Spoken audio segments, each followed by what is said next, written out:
Okay, you see that? It's just starting for me just now. Yes, it looks Okay, great. yeah, it says you're sharing your screen at the top. Okay. Welcome, everyone. If you've just joined, we're just going to start now with Kris Kirby bringing acting to class, the role of role play. So, Kris, if you're ready, over to you. I am. Thank you. Thanks, Melissa. Thanks for that introduction. It's really nice to see so many people from so many different places. I'm kind of honoured to be doing this first webinar for this Teachers' Day event. Happy Teachers' Day, by the way. I have to say that to begin. And thank you for tuning in. As Melissa said, I'm here in Hong Kong. It's 4 in the afternoon here in Hong Kong, and it is very hot. I think my computer's saying it's 33 degrees outside, but it's freezing in this classroom because I've set the air conditioning too cold. So if I start to shiver, don't worry about me, I'll be fine. I'm from England, it's okay. Okay, anyway, all right, let's get started.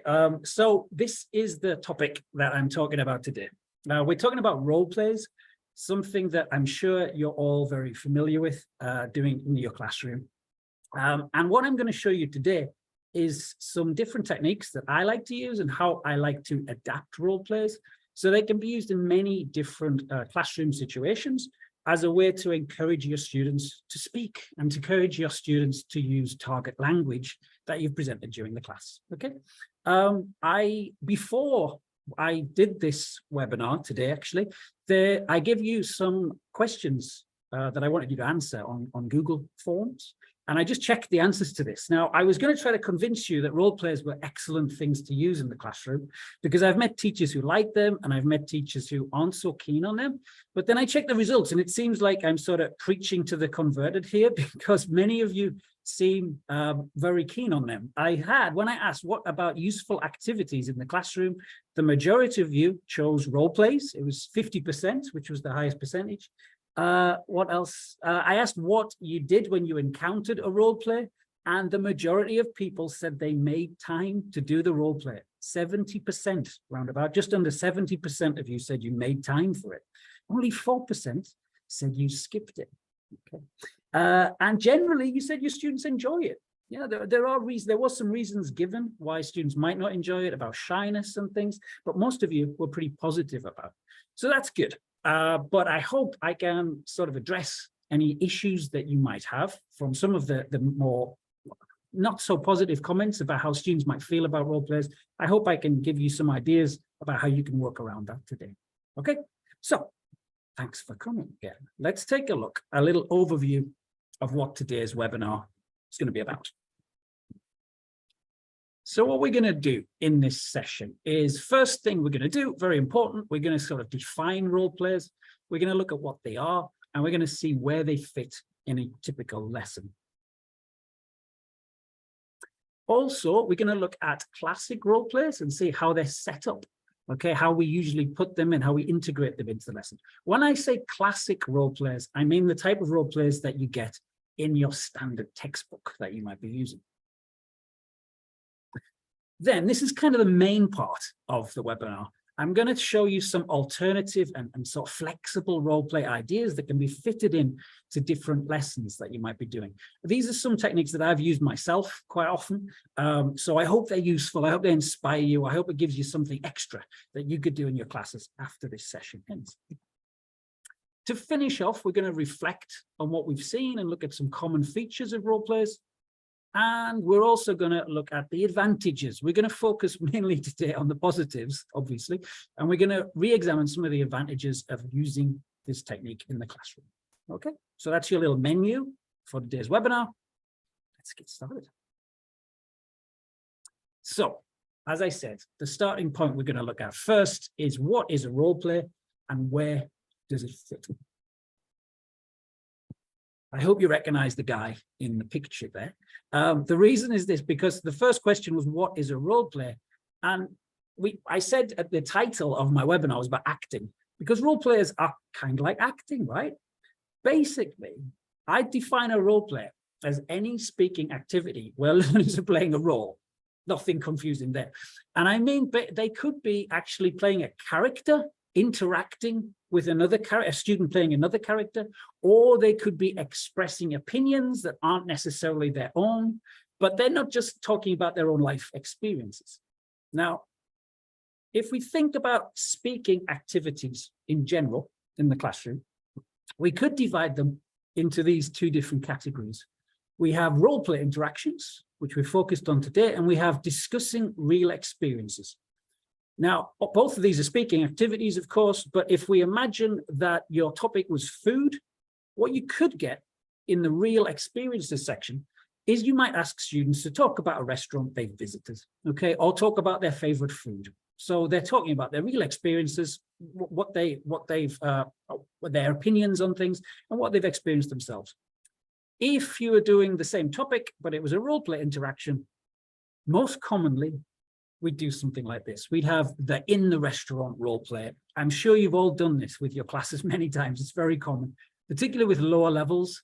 One student plays the customer and the other student plays the waiter in various situations, okay? Now, if we're thinking about where a role play would fit into the class, and we divide the class up very simplistically into beginning, middle, and end, so very simply 3 stages. Tell me very quickly, where do you think the role play would most likely go? It's the simplest question. Can you tell me where the role play would appear?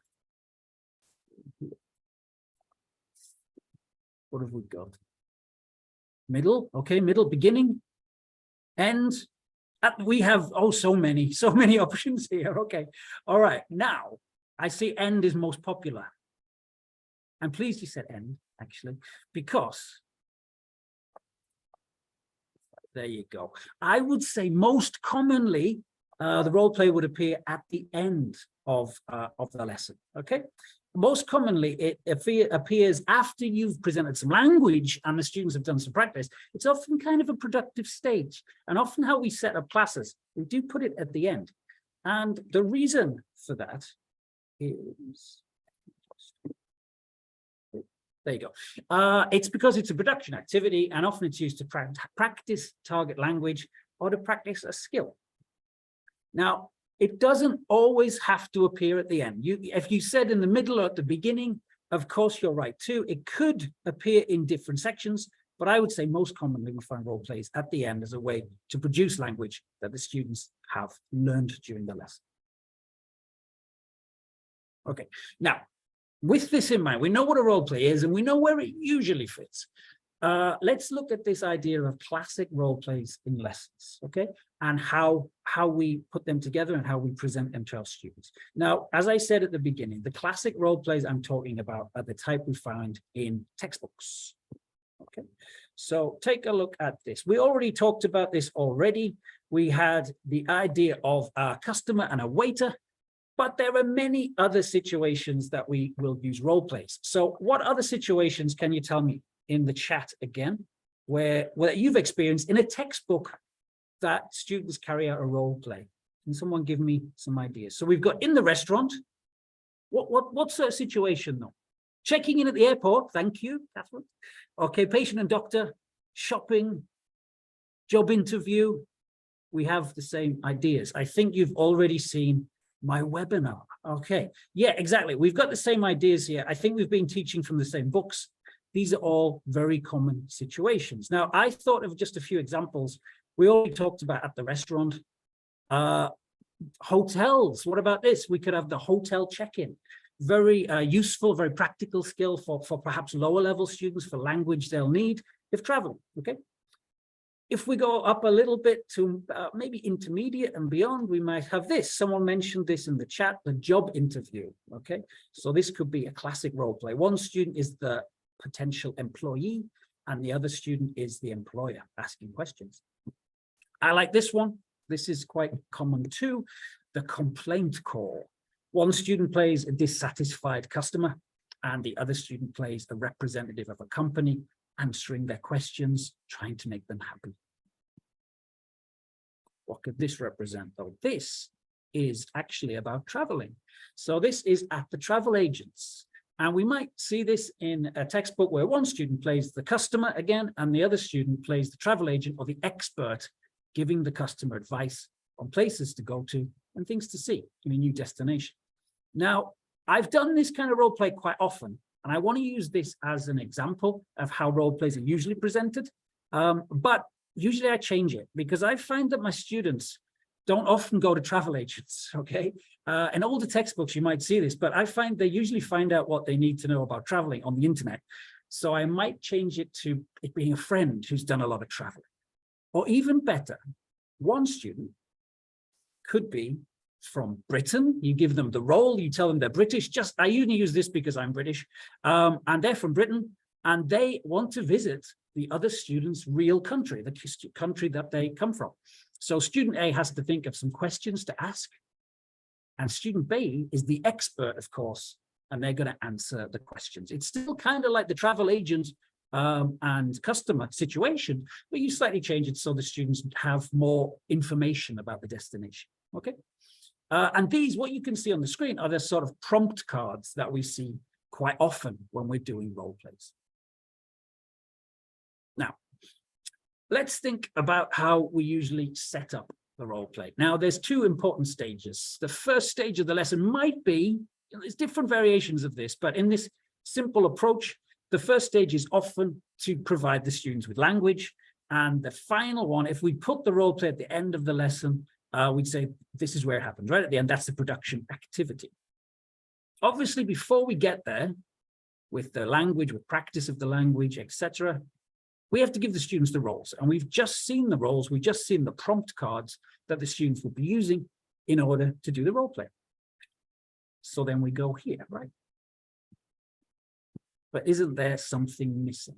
The students have the language, they have the roles. Okay, go ahead, have a conversation, talk about the country that you want to visit and give some information. But there's something really important missing that I really want to dwell on a little bit because I think it's so important, and that's preparation time. Now, I'm going to keep coming back to this throughout the rest of the webinar because I think it's one of the most important things when we're doing role plays.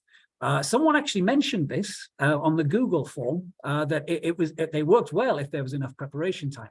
Totally true. So often we run short of time, or we just don't give the students enough time, or sometimes the students are very confident and say, oh, they're ready, they don't need preparation time. The preparation time is so important. If the students prepare, it improves their accuracy. Okay, they have some time to think about what they're going to say, so they make less mistakes.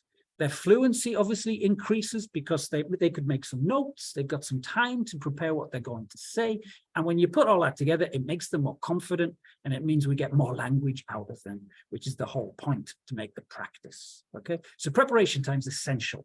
Definitely students need around, I don't know, it depends on the level and it depends on their age as well. But I'd say certainly 3 minutes minimum, and you can make the rest of the judgment yourself based on your students. But 3 minutes minimum, definitely, depending on the task. Okay, right. That was, of course, just the kind of background, but we're going to look at my personal favorites, some other flexible role play ideas that I like to use in the classroom. And the first one, I'm going to talk about is role plays in debates. Okay, now debates are so common in the language classroom. We actually do debates all the time. Even if the lesson is not really focused on this aspect, we get students to talk. It might be in the lead-in. We get them to discuss, like, going back to food, discuss your favorite restaurant, your favorite food. They give their opinions. They might agree, they might disagree. It becomes a kind of mini debate. But sometimes our lessons are actually focused on debating skills, and we want to improve this in our students. So that's what we're going to look at here. We're going to look at specific lessons that encourage students to improve their debating ability. Okay, now, think about the things we might discuss in a role play, in a debate in the classroom. This one's quite popular. I've done this often with teenage students. Very, very controversial topic. Mobile phones should be banned in schools. Lots of opinions on this. It could be something more abstract, like ghosts are real. Do you agree? Do you disagree? Why? It could be something that sounds quite trivial. Dogs are better than cats. True or false? Now, it might sound trivial, but there's some very strong opinions on this. Try this debate in class and you'll see. The answer is dogs, by the way. They are better. Anyway, okay, and obviously a discussion for us there that we're getting to. Role plays are the best way to practice with. Anyway, lots of different topics that we might discuss in the classroom. But obviously, if it's a debate and it's about giving opinions, the students have real opinions. So why do we want to integrate a role play into this? Well, I have an example to show you, which I hope explains why I like to use an element of role play when I use debates. Now, let's go back to the dog-cat question. All right, imagine you have your students and you've put them into pairs and they're practicing debating, and you've decided to ask them to debate this statement: dogs are better than cats. Okay. I just wanted to put a picture of a cute kitten just to get your attention, by the way, and a cute puppy. But anyway, now I've got your attention, I'll continue. All right, so you ask the students to discuss this with their partners. Student A turns to student B and says, do you agree dogs are better than cats? Student B replies, yeah, I agree. Student A thinks about this and says, okay, me too. And student B says, good, finished. Okay, now I've experienced this a lot in class. And what happens is you set aside time for about 5 minutes for the students to use lots of language and have a long debate. And, you know, they finish with it in less than 20 seconds. It's quite common. The students completely lose sight of what the point of this task was. It's bad for 2 reasons. One, and most importantly, of course, the students aren't really practicing the language. They're finishing it really quickly. They're using minimal interaction, and it's just not good practice. Also, obviously, from the teacher's perspective, you've maybe planned 5 minutes for this, maybe longer. Maybe it's the end of the lesson, and they all finish, class goes quiet, and you think, right, okay, I've got to think of something else to do now, all right? So it's not productive for either the teacher or the student. So this is what I would do often in the class. I would say, okay, student A, I'm going to give you a statement. You must agree with it, okay? And student B, you must disagree with it. Now, you've given the students their opinions here. Now, what you often get is that the students will show some resistance. Okay, they won't be so happy about this. They'll say, no, I love cats. I can't argue for dogs. And you just really have to stand your ground here and tell them, yeah, you're going to act. It's just acting. You're going to do it for 5 minutes. Think of some reasons that some people might say that dogs are better than cats or cats are better than dogs, so they can prepare and then do the debate. And the reason this works a little better in order for them to practice the language is that you get things more like this. I think dogs are better than cats because blah, blah, blah. I think that's wrong because, and the students are pushed. We're pushing them to think of different ideas, and they have to use different language. They have to extend it. And also it becomes an open-ended discussion. You can tell them you must keep talking about this until I say stop. They have to disagree, they have to have counter arguments, and it continues until you say stop. I mean, I wouldn't let it run for 30 minutes, obviously. It would be a few minutes, but it means that you can control the duration of the interaction, and they use more language. Okay. Now, the idea behind that is, of course, it's not really a full role play, right? Because some students might get a card that they agree with. They like dogs, and they get the card that says, agree, you're going to argue that dogs are better than cats. And they're like, okay, that's my real opinion. But definitely a percentage of those students in the room are going to be arguing something that they don't agree with. So they are the only ones that are role playing. So it's kind of like role play light, okay? Now, I'm going to tell you a way now to make the debate a little heavier, a little more role play heavy, keeping the same idea of how the role play works, but just making it more of a role play for everybody. And to do this, I'm going to use this scenario, okay?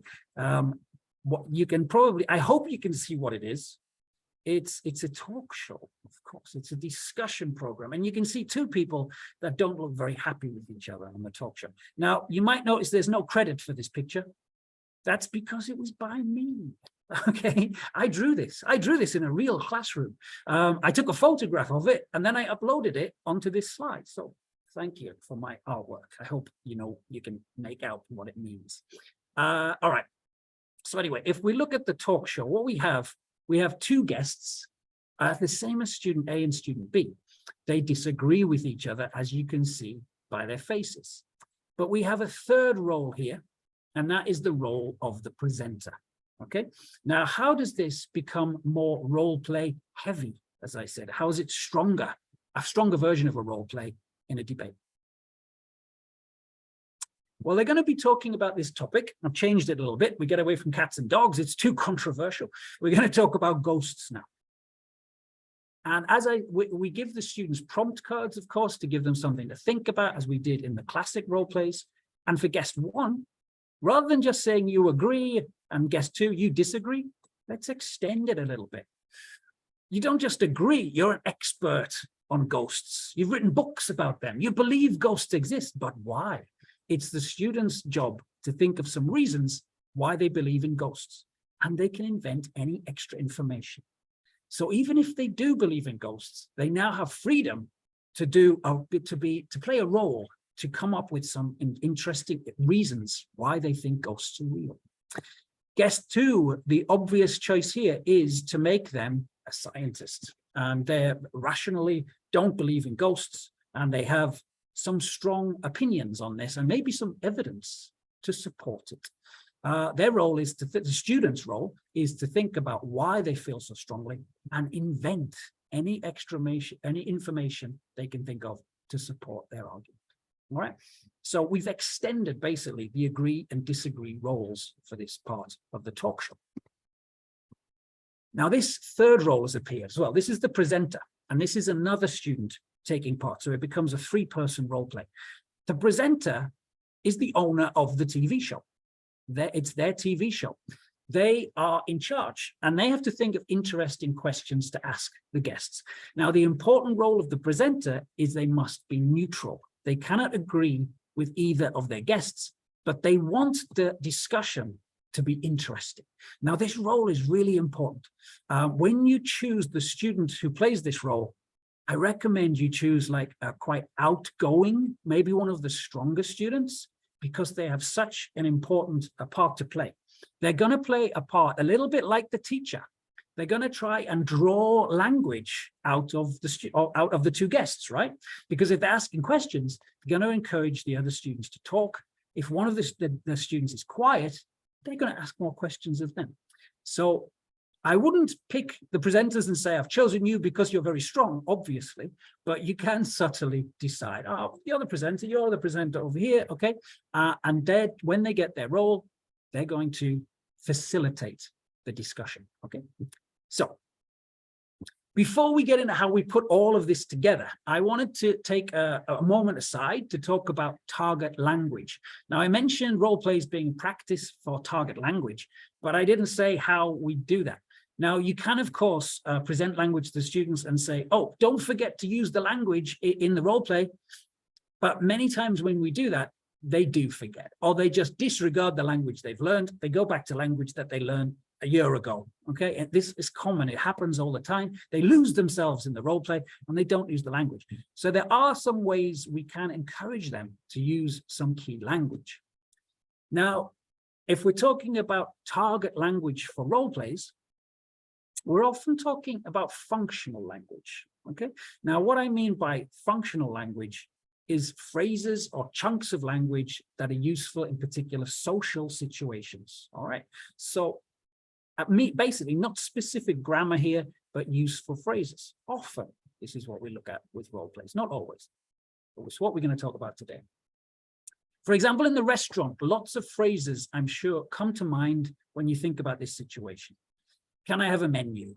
Table for two, please. Can I see the wine list? I'd like to order. You know, lots of phrases like that. We have the same thing if we think about checking into a hotel or job interview or any situation like this. Some specific phrases come to mind. And these are very, very useful in these speaking activities.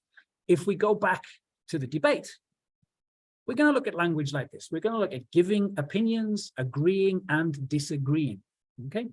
Now, what we can do with this is to give students a table, very much like this, with the key phrases on. Now, if you're working from a textbook, you probably don't need to produce this table. It will probably already be in the textbook. and they can work from that. Okay. Now, what they need is this table, a table like this in front of them as they're doing the role play. And as they're talking, their aim is to use the phrases. And when they use a phrase, they say, I feel that ghosts must exist because I feel, so I feel that. They tick off these phrases or cross them. Okay. They can do that in their book, just pencil in the corner. Now, the idea is it's a competition. The students are trying to use all the phrases. So eventually, one student completes them all. And of course, if they've removed all of the phrases, this is bingo. Okay, so they've won. Okay, so they can say, I've used all my phrases. Well done. So not only have they done the debate, they've used all of the key language. They've been encouraged to. And what we've done is kind of gamified this discussion. Okay. Now, that's one potential way. There's another way that I like to use target language too. Now, the alternative is that the students have the target language on small pieces of paper or cards, okay? You can do this yourself, of course. You could print all these out and hand them out to groups, or you can get the students to do it. If you want to reduce your labor and preparation time, you give out the paper and then you just tell them to write the phrases onto the papers themselves. Makes it much quicker. It's very quick in the classroom if you have a big group, no problems. And it gives you more time to prepare for other lessons and think about the stuff. So they put the phrases on the cards.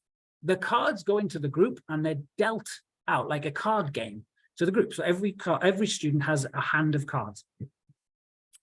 When they say a phrase, they play the card into the middle of the table. So I'm not convinced ghosts exist because the card goes down. So everyone can see it. And the aim of the game is that the students are trying to use all the phrases, of course. The first student to have all cards on the table is the winner. So they have a motivation to use a lot of the language. Now, an advantage of this technique over the bingo technique is that student can check each other's accuracy. Okay, so sometimes what will happen when we do this type of activity with key target language is the students will just say phrases just so they can use them, and they're not appropriate to the situation. And then they say, I've done, I've finished, I've won the game. But if you do it like this, so the other students can see the phrase, the students can police the situation, check the phrase, and say, well, that doesn't fit with what you just said. Okay, so it makes it a little bit easier for students to look at what other students are saying, makes it more difficult for students to use the language inaccurately, which is definitely what we want. Okay, so two possible ways there of integrating target language activities, games into the role play. All right, back to our TV debate. So we've got the language, we've got the roles. What do they need to do before they speak? I said I'd mention this again. Of course, they need to prepare. This is quite a creative role play. They have to come up with a lot of ideas, so they definitely need some preparation time, some decent preparation time. Now, a nice way to prepare when you have 3 roles in a group is to put the students who all have the same role into the same group. So we have all student A's together, or all student B's together, and all the presenters together at the same table, for example. And what they do is they collaborate to develop their arguments. Okay, this is really nice for peer support. So stronger students can give ideas to the weaker students. Some students will just have less imagination than the others. That's okay. It doesn't matter about the ideas. What matters in the role play is that they're practicing the language. Okay, so they sit together, they share ideas, they help each other out, and then when they're ready, when they have their arguments and their notes, we put them back into their original groups. Okay, and here is when we get them to start the TV show. I get the presenter to start. Remember, they're the confidence student. I get them, they probably, if you get the right student, they'll probably introduce their TV show, introduce their guests, and then the debate begins. I've done this a lot with classes to make debate lessons much more interesting, and it's actually really good fun. It's actually fun for the students, and I found it really funny, like moving around, circulating around the classroom, obviously taking note of any mistakes and any errors that you can talk to them about later, but just enjoying them have fun using the language and interacting with their ideas in this situation. So that was the debate in the talk show. And we had roles. We had the presenter, who has a very important part, bringing language out of students, acting like a teacher in a way. And we also looked at different ways we can use the target language too. Okay. The next one that I want to mention is role plays in interviews. Okay, now in this section, what I'm going to show you is how you can take a lesson on any particular topic, okay, that you might be studying from a textbook, for example, and you can use a role play interview as a way to introduce a nice, maybe fluency-based, productive speaking section. Maybe at the end, or maybe you just want to wake the students up about the topic. You can use your own role play based around an interview. Now, before we do that, before we look at that technique, I just want to ask you quickly, what are popular English language textbook topics? Think about units in a book. We already mentioned food. We mentioned travel. What else? Can you put it in the chat? Family, exactly. Global warming. Wow, yeah, cool. Anything else? Environment, education, shopping. Oh, right. Environment's popular. Okay, animals, hobbies. Fantastic, guys. Okay. So many. I can keep up. Thank you. So many. All right. So there's so many different things that we might want to add a bit of speaking practice to. Now, this is one topic that I'm going to use as an example that I think appears constantly in English language textbooks. I have no idea why, but no matter what level I'm teaching or what textbook I've used in the past, crime appears all the time. It's like people who are writing textbooks are quite obsessed with this topic. I don't know why, but it always appears, whether it's just in a little listening or it's in a reading somewhere, or it's an entire unit. So this is what I want to use today to give you an example of how we can use interviews in role plays to bring out a speaking activity. Now, here are the two roles that I'm going to use, which I've used often in my classes in the past. We have the role of the journalist, and we have role B, student B, is the role of the famous thief, who is now sadly in prison. Or maybe not sadly, it's a thief. They're in prison. So you've got a journalist and a thief. Now, the way these two are going to interact, remember it's an interview, you can tell who is going to ask the questions and who is going to answer the questions. Now, the journalist gets a prompt card like this, okay? So we have, you're visiting a prison to interview a famous thief. You're going to write a book about his or her life. What questions are you going to ask? And the journalist role is to think of some questions to ask about the thief's life. The famous thief gets a similar prompt card, to be honest, that just tells them they're a thief. They're going to be asked some questions and they have to think about the details. They have to invent some details of their imaginary life as a thief. Now, imagine you've just done a lesson on crime. You've got things like listenings, you've got readings, but there's a gap and you want to fill it. And you think, how can I do this and get the students awake and alive? Use a role play like this. They do all the work. You just give them a few prompts. Of course, what they have to do first, again, it's a very imaginative. They have to be creative for this. They need some time. They have to prepare. And to do this, I'd also give them a few more prompts. So prompts can be very simple. Here I've just got single words or very short phrases. This is because you don't want to write questions here, because the journalist will just copy the questions you've written. The journalist still needs to come up with the questions. So you might just put a few ideas about the thief's life on the board like this. There's two reasons for this. That I might use prompts. One, some students might just sit there and think, I don't know what to write. Use the prompts, it'll get them started. And another reason is that if you put these, you can guarantee the journalist will write some questions based on these topics, and the thief student will write some answers to correspond with those questions. So it means when you put them together to have the interview, the journalist will not ask totally random questions and have the thief thinking, I don't know, I didn't think of an answer for that one, okay? So prompts are really useful in this case. And then you put them together, student A with student B, and they ask an answer. And just like in the talk show role play, you can move around the group, you can listen for common errors. It's a great way to encourage the students to speak, to listen closely to how they're doing, to assess them even. And then you can bring the class together at the end and look at any mistakes they had, anything you can improve, and think about future lessons, how you can develop their speaking. Now, the good thing about this is I think it's an all-topic extension. You could use it if you had a sport lesson. You could make it as a famous athlete, a sports star, okay? The interviewer is interviewing a famous sportsman or woman. If you're talking about music, a musician interview. Food, famous chef. Even in a higher level, you might be talking about politics. You could have a famous politician. And if we think about those prompt cards, you don't need to change much. You only have to do them once. You just change it to, you're going to interview a famous sports star. Ask about their life. Student B, you are a famous athlete. You're a famous musician. You're going to be interviewed about your life. The prompt cards don't really change, but you can adapt them for whatever topic that you're using. So minimal preparation there, I hope. Okay, so let's bring that all together. We've talked already about 2 of my flexible ideas, I hope, that you can use in the class. And we also talked about what we get out of textbooks. Just to review what they all were, to remind you. First of all, I talked about the classics from textbooks. These are usually everyday practical situations the students might find themselves in the future. Then I introduced my little lovely picture there and the debate.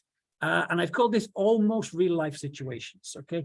The questions and answers are obviously things that are real debates that could happen, but introducing the talk show is more unlikely, I guess, but still useful for the language. The interview, of course, is imaginary, and it calls a lot of creativity, but asking and answering questions is common, so they're still practicing a realistic situation too. Now, to finish off, let's just think about what the similarities here between these different techniques, between these different approaches, I should say. Obviously, the first one I have to mention is prepare. I said this right at the beginning, and it's the most important part.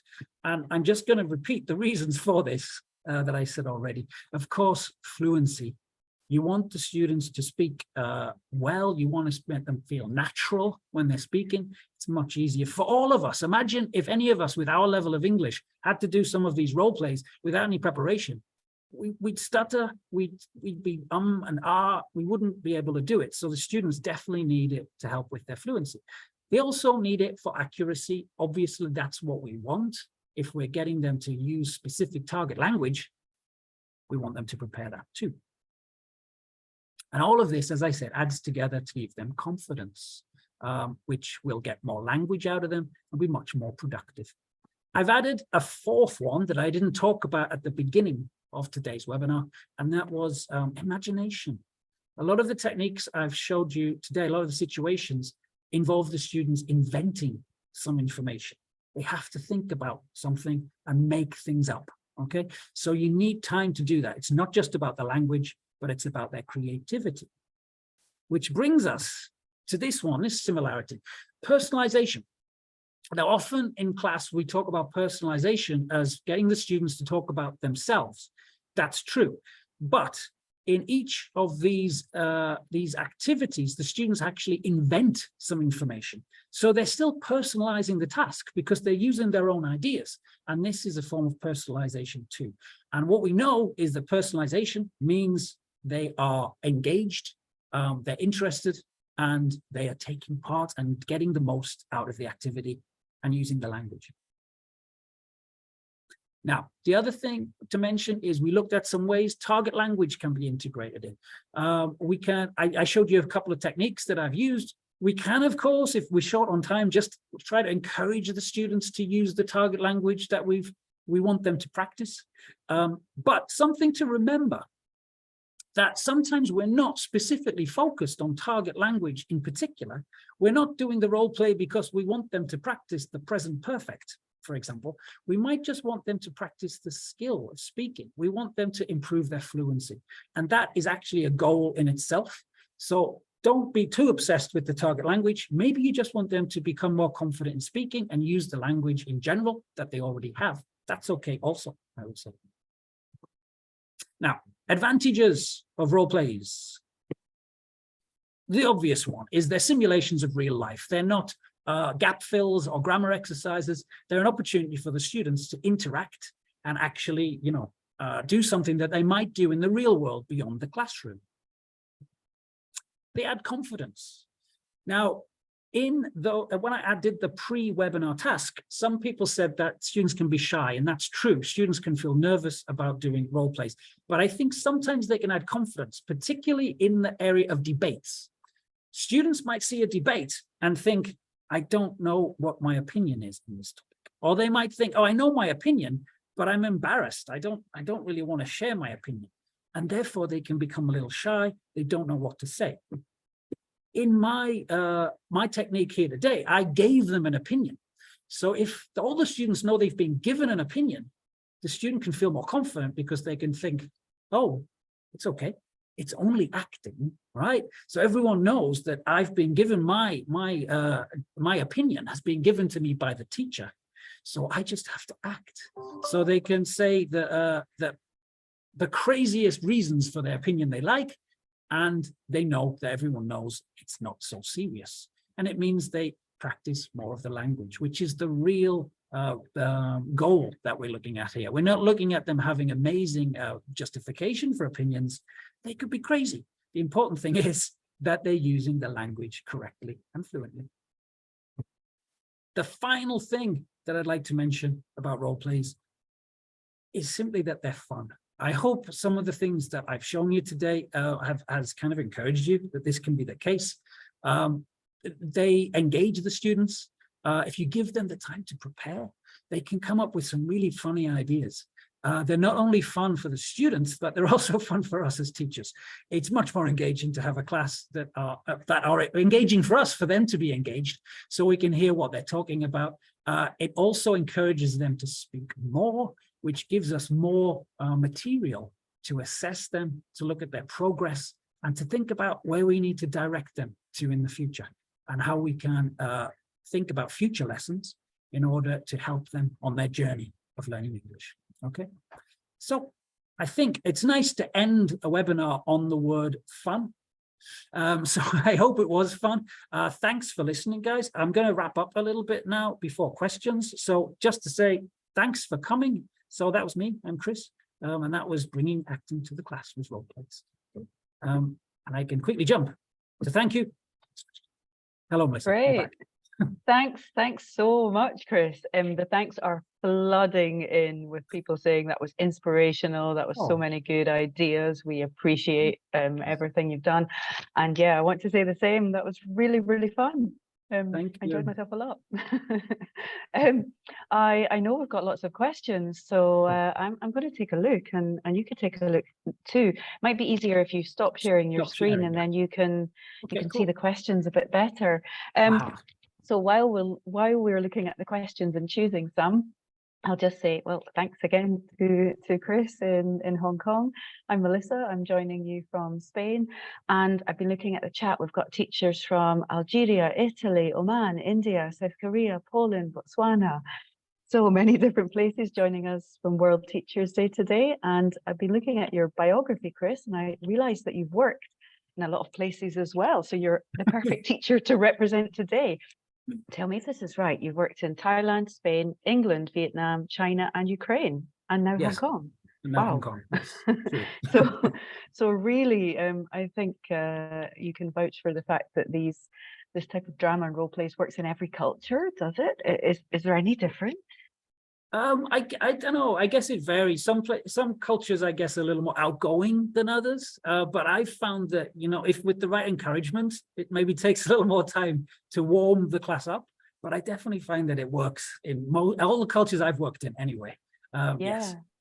Great. Yeah, that was a question that I saw someone saying, but my students are shy. Yeah, maybe this will help them not be shy, right? Yeah, you never know. Try it. I saw an interesting question from, let me remember her name, Bawana, who says that I have only 40-minute classes. Do you think I can kind of achieve this type of activity in 40 minutes?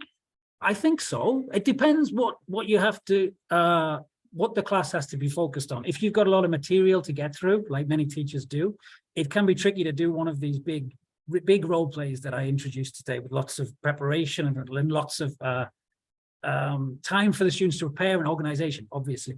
But some of the role plays, like the debate role play, where you just give them their opinions, that's pretty quick. That doesn't take much time. And as I said, that like some of them might not be role playing because they might be expressing their real opinions, but you're definitely going to get some of the students are going to have to work to think about justifications. Yeah, that's true. And I also see a comment in the chat from someone, Andrew, who says they could prepare the class before. Completely. And you could divide it up. That would work as Yeah. well. Yeah. A really interesting question from Rosalinda Silva, and she says, how can you prevent students from using their mother tongue when they get excited about their opinions? Because drama, it excites people. Yeah, that is true. It depends a lot on the students, and it depends on the age of the students is a big thing, I think. One part is it's not like a magic answer, but it's just kind of telling them that what the point of the activity is. If they're doing a role play like this, they're clearly, they're not elementary or beginners, as I'm sure you've all worked out. So just explaining to them is a big step forward before you do the role play. You can introduce lots of things like penalties or something, but it's kind of tricky with a role play because it's not strictly a game. So it's hard to take away points from a team, but there's many different ways to do that. But I think the first step is just making it really clear that they should be using the second language of English. Yeah. I think that's good advice. An idea just occurred to me, because it's happened in my classes. When you ask someone to record something like on their mobile phone, they know that it's going to maybe be listened to afterwards. Yeah, good point. Yeah, nice. They might stay into English. Let's take a question from May Thaw, and a couple of other people asked this as well, saying, just to be clear, what levels are you talking about when in the three big activities that you introduced for us today? I've used these activities for like intermediate plus mainly. Yeah, so intermediate upwards, but I definitely works for intermediate. You could even, I think, well, I don't know, maybe I might have tried some of them with pre-int actually. It just makes it shorter and a bit more simplistic, but definitely for intermediate, it goes intermediate right up to basically, the highest level, because the students are kind of in charge of finding their level in a way. You're trying to encourage them to use more, but it's not like this activity works for intermediate. It's not going to work for advanced. Obviously it will, because they're providing the language, but certainly they need to be of a certain level to have the creativity to use language in these role plays. And is there a kind of lower age limit that you would recommend starting at? Like, thinking kind of 12, 13, or I was about to say that. Yeah, I've never really used these role plays below an age like that. So I'd certainly say I've used them with 12-year-olds, definitely. You still get into it. Am I wrong there? Oh, you froze for a moment, definitely. Second, Chris, I don't know what you heard. I was thinking about 12 or 13 as an age kind of lower limit. Okay. Yes, no, I agreed. I just said, I hadn't tried it below that age. 12. I definitely work with secondary students from 12 with it. Yeah. And an adult? Definitely with adults. Yeah, adults get very excited about it in my experience. So they have a lot of fun. I think the important thing as well about this is if it's good if you know the individuals in the class, because if you do something like the TV show role play, you can mix up the types of students that they are. Because you get strategic about how you put them together. So you wouldn't put 3 of the very quiet students, the nervous students, in one group. You're going to have to mix that up, because you're going to have to get someone like the presenter role, as I said, to like try and get the others to speak. And that's why I think that works quite well, having that role in there.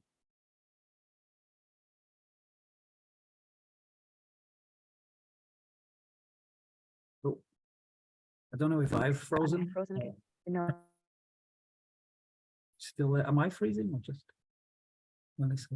Can you guys hear me? No. Yeah. Okay. Gremlins. Yeah, I think so. Yeah, I think it was me there. I'm not sure. I'm not sure why. Sorry about that. Yeah, it was you. They're backing me up in the, in the chat. All right, there's a nice question from Yeah. Sheladina. I'm so sorry if I'm pronouncing your name wrong, Sheladina Rengo. And it says, if this isn't built into your program, your curriculum, how often, what kind of frequency would you put role plays into your class? Ooh, that's a difficult question, actually. Every class or? Yeah, I guess. I mean, if I think about how often I do them now, it's not every class. It's probably not every week. But let's say like once a month or so. But there's not really a rule there. It's just how it happens. I just sometimes have space to use a role play because, as we said, it takes time. And maybe I have space and I want to put some speaking practice in there. So I think perfect, a role play.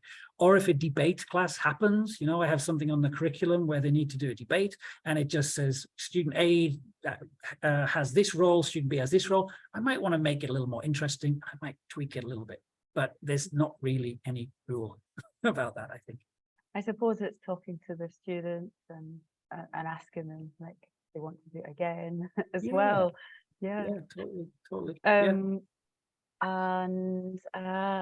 there is a question from Pratiwi Tristan, and it says, as a teacher, do I need to provide some feedback to my students related to their speaking? Like, do you focus on structure, pronunciation, or vocabulary, or just fluency? What do you do? What do you do after? That's a whole other webinar, I suppose. But it is, that's number 2 in the sequel.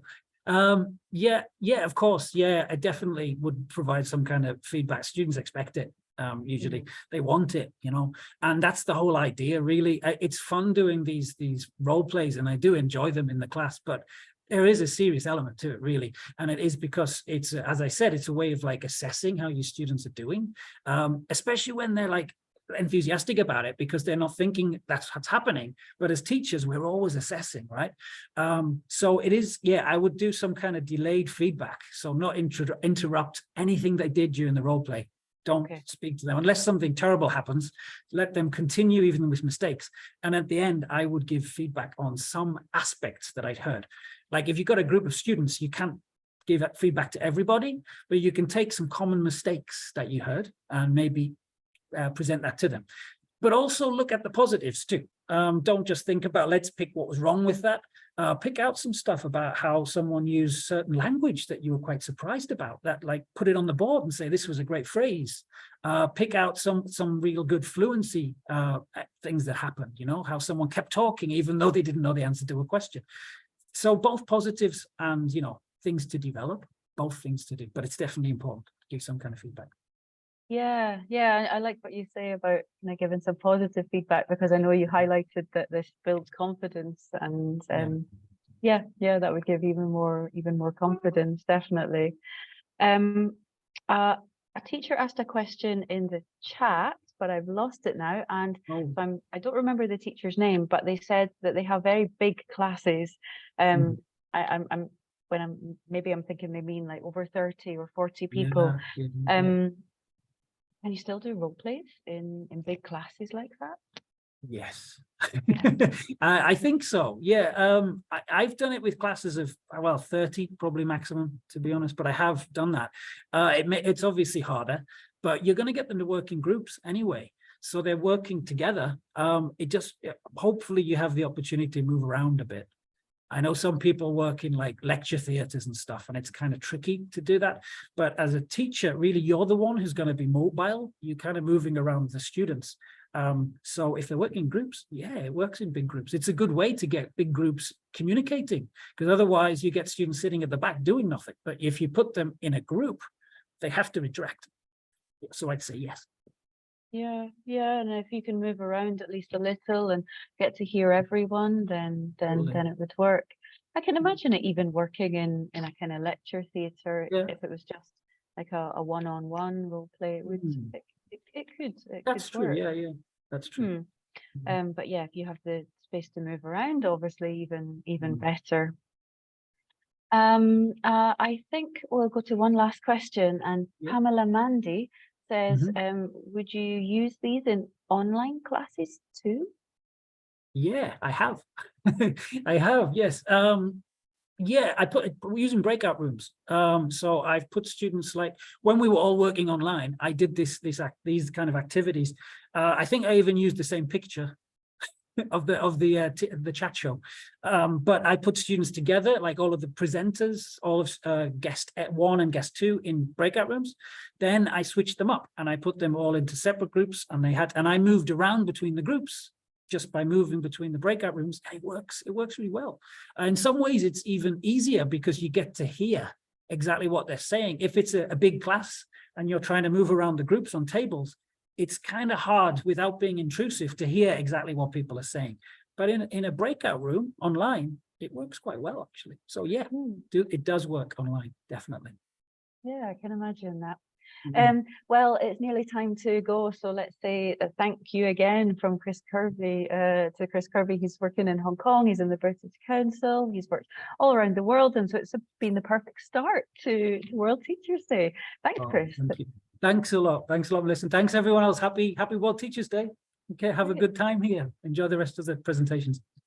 So I'm going to show you what's coming up next. We're going to have another presenter very soon. It's Elena joining us from Qatar. She's going to talk about teaching, not testing, spelling with spelling journals. So we're moving from teenagers down to primary or low-level teens. So you have a 15-minute break, everyone, to have coffee, have something to drink, stretch your legs, move your shoulders. And we'll see you back here for our second of 17 presentations for World Teachers Day 2023. So